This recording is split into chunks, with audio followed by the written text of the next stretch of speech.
प्रिय विद्यार्थियों, आज हम पढ़ेंगे पाठ 1 ध्वनि।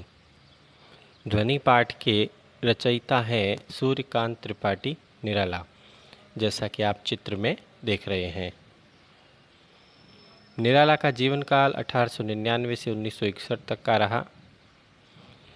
इनकी रचनाओं में क्रांति, विद्रोह और प्रेम की उपस्थिति देखने को मिलती है। इनका जन्म बंगाल में हुआ, जो कवियों की जन्मभूमि कहलाती है। अनामिका, परिमल, गीतिका इनकी प्रसिद्ध कविताएं हैं।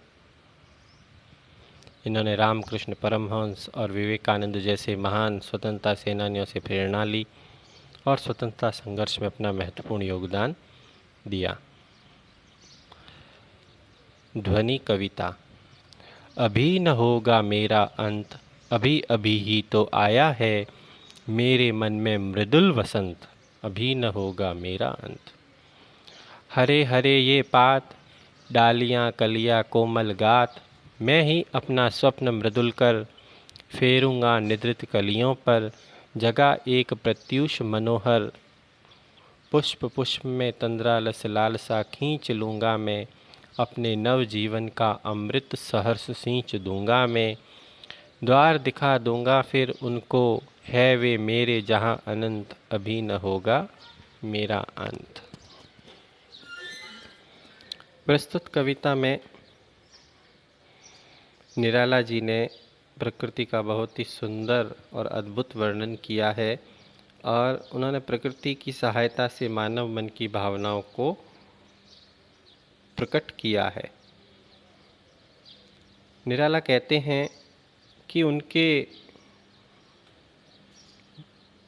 अभी तो उनके वसंत रूपी यौवन की शुरुआत हुई है,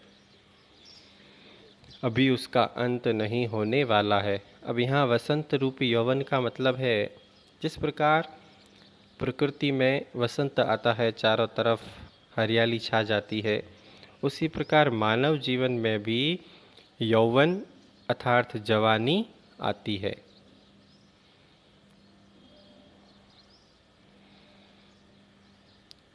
प्रकृति के बारे में कवि कहते हैं कि हर तरफ हरियाली छाई है, पौधों पर खिली कलियां अभी तक सोई हुई है। कलियों के इशारे से यहाँ वो दुखी और परेशान लोगों की बात कर रहे हैं, अर्थात वसंत आने वाला है और नव कलियां प्रकट हो चुकी है, नए नए फूल पत्ते लगने वाले, लेकिन वो अभी सोए हुए हैं। उसी प्रकार मनुष्य भी, या कहें कि उन कलियों के माध्यम से वे दुखी और परेशान लोगों के बारे में कह रहे हैं कि दुखी और परेशान लोग अभी निद्रित अवस्था में सोए हुए हैं। जैसे ही उनके जीवन में वसंत आएगा, खुशहाली आएगी, वे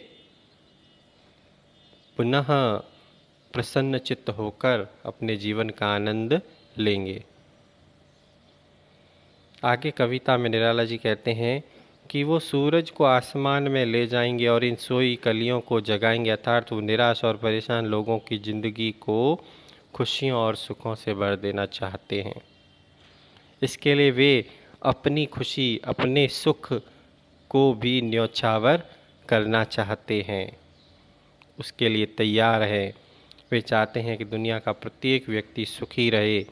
इसलिए वे इस कविता में कहते हैं कि जब तक वो हर इंसान की, हर व्यक्ति की दुख और पीड़ा को दूर नहीं कर देंगे, तब तक उनका अंत नहीं होगा, अर्थात वसंत का, खुशियों का अंत नहीं होगा, उनका अंत नहीं होगा।